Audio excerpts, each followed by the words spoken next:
ఓం శ్రీకృష్ణ సద్గురువే నమః. శ్రీకృష్ణ శరణం మమ. అందరికీ నమస్కారం. ఇప్పుడు మనం 4వ అధ్యాయంలోకి ప్రవేశించాం.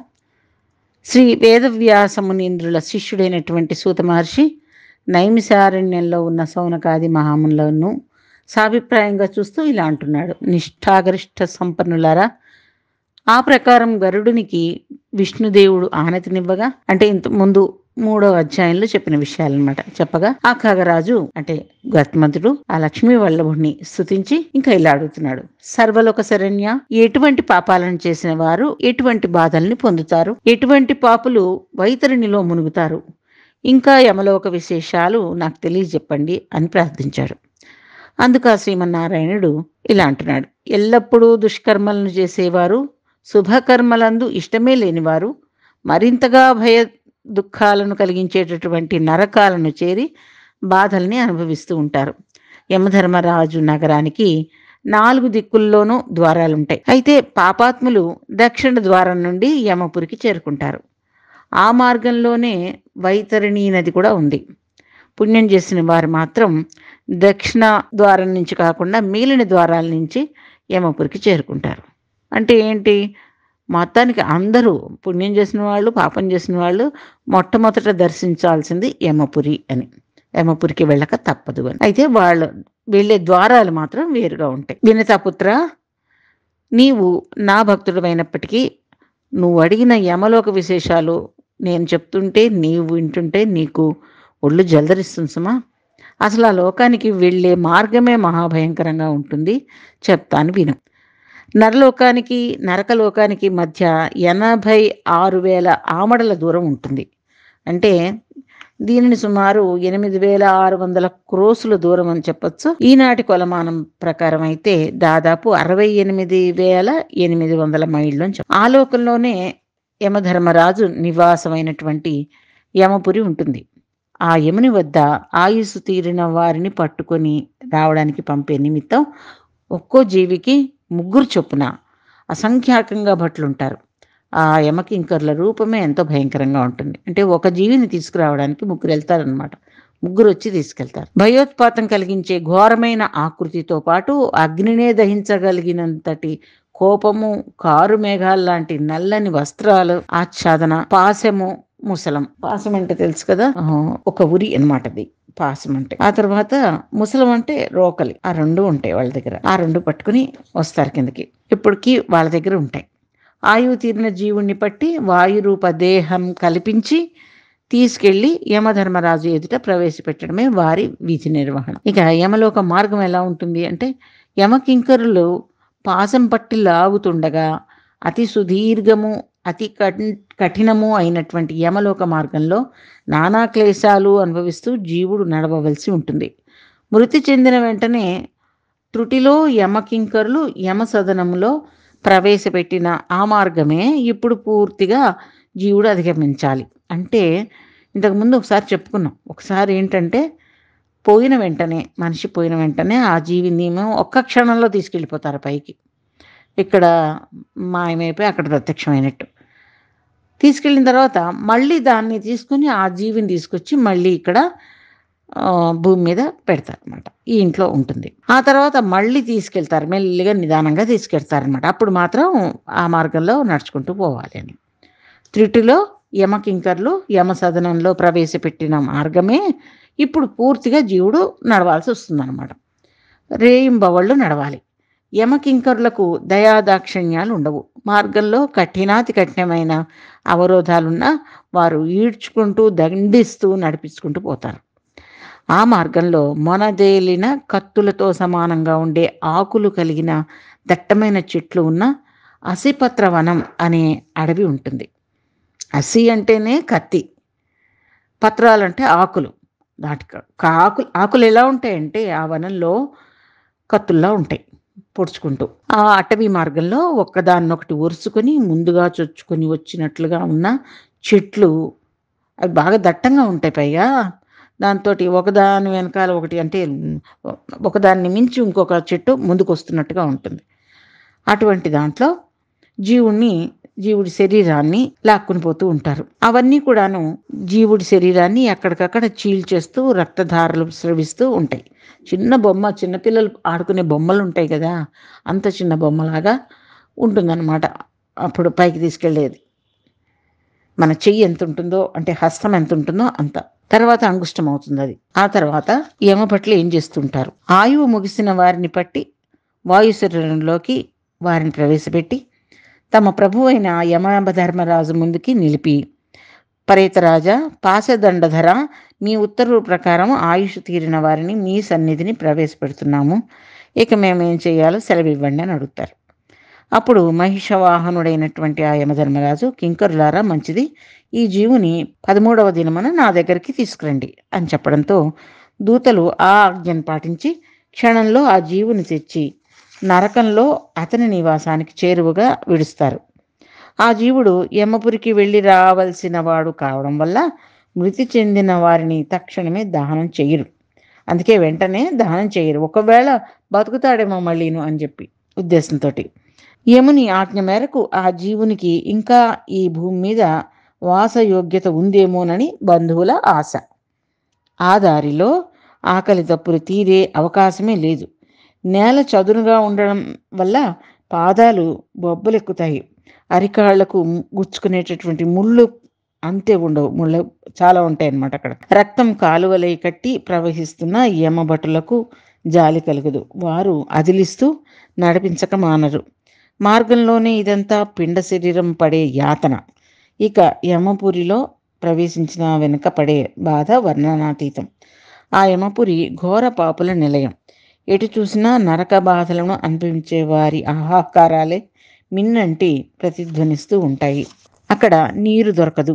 మృగ తృష్ణ, అంటే ఎండమావులన్నమాట. నీరున్నట్టు కనిపిస్తుంది కానీ ఉండదు. ఎంత దూరం పరుగులెత్తినా దాహం తీరే దారే కనపడదు. రక్తాన్ని వర్షించే మేఘాలే తప్ప నీటి బొట్లు రాల్చే మేఘాలు అక్కడ ఉండవు. పాపులకు విధించే శిక్షలు ఎలా ఉంటాయంటే, పాపం చేసిన వారికి ఆ పాపపు తీవ్రతను బట్టి శిక్ష ఉంటుంది. కొందరిని రోకళ్లతో దంచుతారు, కొందరిని ఆయుధాలతో తరుగుతారు, మరికొందరిని కత్తితో నున్నగా పెచ్చు తరుగుతూ తోలు తీస్తారు. మనం కూరగాయలు తరిగినట్టే అన్ని రకాలుగాను వాళ్ళు తరుగుతున్నారు అక్కడ. ఇంకా కొందరిని గానుగులో వేసి తిప్పుతారు. వ్యభిచారం అనే మహాపాపానికి విధించే శిక్ష ఇంకా క్రూరంగా ఉంటుంది. రాగితో తయారైన 2 విగ్రహాలు, ఒకటి పురుషునిది, రెండోది స్త్రీది, ఎర్రగా నిరంతరం కాలుతూ నిప్పు కణికలా మెరుస్తూ ఉంటాయి ఇక్కడ. ఇతరుల భార్యల్ని వాంఛించిన వాడిని కాలుతున్న స్త్రీ విగ్రహానికి, పరపురుషులతో సంగమించిన దానిని, అంటే ఆ స్త్రీని కాలుతున్న పురుష విగ్రహానికి జత చేసి బలవంతంగా కౌగిలించుకునేలా చేస్తారు. పాపాత్ములు ఆ విగ్రహాలు చూస్తూనే మూర్చిపోతారు. యమభట్లు ఊరుకుంటారా? లాగి ఈడ్చి తన్ని ఆ శిక్షని అనుభవింపజేస్తారు. ఇంతకంటే పరసతులను, పరపురుషులను నరులు వాంఛింపకుండా ఉండడమే మేలు కదా అని ఇక్కడ తెలియజేస్తున్నారు. ఇంకా మరికొన్ని క్రూరమైన శిక్షలు కూడా ఉంటాయి. ఈ నరకలోకంలో పాపులను శిక్షించే రకరకాల కుండాలు ఉంటాయి. అంటే కింద మరుగుతూ ఉంటుంది, పెద్ద కొండం ఉంటుంది. ఘోర కిరాతక పాప కృత్యాలు చేసే వారిని నీటిలోకి అణగద్రొక్కి హింసిస్తారు. ఆ శిక్షల గురించి తెలుసుకోనక్కర్లేదు, ఇంకా వింటేనే ఒళ్ళు జలదరిస్తుంది. రక్త పింగళ వర్ణం కలిగిన వారు అనివార్యులు, అతి దారుణులు, మదమత్తులు, తమోయుక్తులు, దయాశూన్యులు, తేజస్వంతులు, దండపాశధరులు అయినటువంటి యమకింకర్లు ఈ కుండాలను సదా పర్యవేక్షిస్తూ ఉంటారు. అక్కడ ఉన్నటువంటి కుండాలను ఎవరెవరు వాళ్ళు ఎలా ఉన్నారో వాటిని రక్షిస్తున్న వాళ్ళని చెప్తున్నారు అన్నమాట. 1 చూర్ణకుండం, 2 శూలకుండం, శూలాలు ఉంటాయి అన్నమాట. ఈ పేర్లను బట్టే మనం అవి ఎలా ఉంటాయో అర్థం చేసుకోవచ్చు. 3వది శూర్పకుండం, అంటే చెవుల్లాగా ఉంటుంది అన్నమాట. 4వది భస్మకుండం, 5వది చక్రకుండం, 6వది వక్రకుండం, 7వది గోళకుండం, 8వది సర్పకుండం, 9వది మశక కుండం, మశకం అంటే దోమ, 10వది దంశకుండం, 11వది శ్లేష్మకుండం, అందులో అంతా శ్లేష్మం ఉంటుందన్నమాట. 12వది మలకుండం, విట్కుండం అని కూడా అంటున్నారు దీన్ని. 13వది మాంసకుండం, 14వది నఖకుండం, గోళ్లకుండం అనమాట, గోళ్లు ఉంటాయి అందులో. 15వది రోమకుండం, రోమాలంటే వెంట్రుకలు. 16వది గాత్రమలకుండం, 17వది అశ్రుకుండం, 18వది బీజకుండం, 19వది అస్థికుండం, 20వది చర్మకుండం, 21వది కంటి పుసి కుండంట. కంటికి మనకు పుసులు వస్తాయి కదా, అట్లాంటి పుసులన్నీ అందులో ఉంటాయి అన్నమాట. అట్లాంటి కుండం. 22వది గరళ కుండం, విషం ఇది. 23వది తప్తకుండం, మండుతూ ఉంటుంది ఇది తప్తం అంటే. 24వది వజ్రదంష్ట్రాకుండం, వజ్రాలంటే చాలా షార్ప్గా ఉన్నటువంటి దంష్ట్రలు, కూరలు ఉన్నటువంటి కుండం. 25వది నక్రకుండం, ఇది మొసళ్ళది, నక్రం అంటే మొసళ్ళు. 26వది కాకకుండం, ఇందులో కాకులు ఉంటాయి. 27వది వృశ్చిక కుండం, వృశ్చికాలంటే తేళ్ళు. 28వది తప్త పాషాణ కుండం, రాతిదనమాట, బాగా వేడెక్కినటువంటి రాతి కుండం. 29వది తప్త సురాకుండం, సుర అంటే తెలుసు కదా, మరుగుతున్నటువంటి సుర అన్నమాట, అది ఉన్న కుండం. 30వది దేహదళన కుండం, దేహాన్ని అంటే ముక్కలు చేసేది అనుకుంటా. ఈ 30 రకాల కుండాలు అక్కడ ఉన్నాయని వర్ణించారు. పితృదేవతలకు పిండం పెట్టని వాడు తన తల వెంట్రుకలు ఎన్ని ఉంటాయో అన్ని ఏళ్ళు అస్థికుండంలో శిక్ష అనుభవిస్తాడు. ఆ పైన ఖంజహ అంటే కుంటివాడుగా జన్మ ఎత్తి దరిద్రంతో జీవిస్తాడు. హరికి నివేదించకుండా ఆహారాన్ని భుజించిన, హరుని అంటే శివుణ్ణి అర్చించకుండా అతిచరించిన తప్త సురాకుండంలో 100 ఏళ్ళు నానబెట్టడం జరుగుతుంది. తప్త సురాకుండం అంటే బాగా మరుగుతున్నటువంటి మద్యం ఉన్న కుండ, అందులో నానబెడతారు. ఆ తర్వాత గోవును హింసించిన, గోహింసను అడ్డుకోకుండా ఉన్న గోళకుండంలో వేసి గిరగిర దొర్లించబడి గోవు శరీరంపై ఎన్ని వెంట్రుకలు ఉన్నాయో అన్ని ఏళ్ళు వృషభ జన్మ ఎత్తి కష్టతరమైనటువంటి కృషి కార్యం చేయబడతారు. కృషి అంటే వ్యవసాయం చేస్తారనమాట. ఆ తర్వాత అల్ప ప్రాణుల్ని పట్టుకుని హింసిస్తూ వినోదించే వారికి వజ్రదంష్ట్రకుండంలోని పదునైన కూరలతో ఎక్కడికక్కడ చీల్చేసే శిక్ష అమలు చేయబడుతుంది. వజ్రదంష్ట్ర కుండం అంటేనే తెలుస్తుంది, వజ్రం ఎంత పదునో అంత పదునుగా ఉన్నటువంటి కూరలు ఉన్నటువంటి కుండం. అందులో వేస్తే కొంచెం కదిలినా అది చీరుకుపోతూ ఉంటుంది. ధనలోభంతో ఎదుటివారి శిరస్సుని ఖండించిన, హాని తలబెట్టిన దేహ దళన కుండంలో ముక్కలు ముక్కలుగా తరగబడతారు. దేహ దళన కుండం, శరీరాన్ని ముక్కలు చేసేటటువంటి కుండం అన్నమాట. నరకంలోని విధించే శిక్షలకు ప్రత్యేకంగా ఒక శిక్షా స్మృతినే రాయదగినంత గ్రంథం ఉంది. వైనతేయ, ముఖ్యాంశాలు నీకు వివరించాను అన్నాడు వాసుదేవుడు. యమ మార్గాన్ని అంతటినీ దాటి యమలోకంలో ప్రవేశించిన పాపాత్ములను యముని ఆజ్ఞ మేరకు కింకరులు వైతరిణీ నదిలో కూలవేస్తారు. గోదానం చెయ్యని వారు ఈ నదిలో ఎన్నో దుఃఖాలను అనుభవించి దాని ఒడ్డున ఉన్న బూరుగు చెట్టును ఆశ్రయించుకుని ఉంటారు. ఊర్ధ్వ దేహ క్రియలు చేయబడిన వారి దుర్గతి ఇంతి. అంటే వాళ్ళకి కర్మలు చేయకపోతే వాళ్ళ గతి కూడా ఇలాగే ఉంటుందని చెప్తున్నారు. తప్పుడు సాక్ష్యాలు చెప్పేవారు, వేద బాహ్య ధర్మాలను పట్ల ఆసక్తి గలవారు. వేద బాహ్య ధర్మాలంటే వేదాల్లో చెప్పబడని విషయాలు, అలాంటి ధర్మాలని ఆశ్రయించినటువంటి వారు, వంచనతో డబ్బు సంపాదించేవారు, పుష్ప ఫల వృక్షాలను పాడు చేసేవారు, వ్రతాలు తీర్థయాత్రలు చెయ్యని వారు, వితంతు స్త్రీలని ప్రలోభ పెట్టి చెరిచేవారు, భర్తను విడిచి పరపురుషుని కోరే స్త్రీలు ఈ బూరుగు చెట్టుకు కట్టబడి యమభట్ల చేత కొట్టబడుతూ ఉంటారు. ఇలా కొట్టడం వల్ల కింద పడిన పాపాత్ములను యమభట్లు మళ్లీ నరకంలో పడదోస్తారు. వైతరిణీ నది 100 యోజనాల వెడల్పున ఉంటుంది. కానీ ఆ నదిలో ప్రవహించేది నీరు కాదు, మరేంటి అంటే రక్తం, చీము మాత్రమే. పైగా అందులో మొసళ్ళు, పాముల వంటి జీవుని బాధించే జలచరాలు అధికంగా ఉంటాయి. ఆ దుష్ట ప్రాణుల బారిన పడి హాహాకారాలు చేస్తున్నా మొరాలకించేవారెవరు ఉండరక్కడ. ఏ జీవుడు గోదానం చేస్తాడో ఆ గోవు మహిమ వల్ల మాత్రమే అతడు అవతలి ఒడ్డుకి దాడతాడనమాట. వాసన తెలియని ముక్కు లేని ప్రాణికైనా సరే ఆ నది దుర్గంధం భరించడం కష్టంగా ఉంటుంది. గోదానం చెయ్యని వాళ్ళు అందులో చిరకాలం మునిగి ఉండవలసిందే, తప్పదు. ఆ ఊహే భరించరానిదిగా ఉంది. ఇక అనుభవించవలసి వస్తే పరిస్థితి ఎలా ఉంటుంది? ఆ ఘోర నరక బాధ వర్ణనాతీతమే కదా.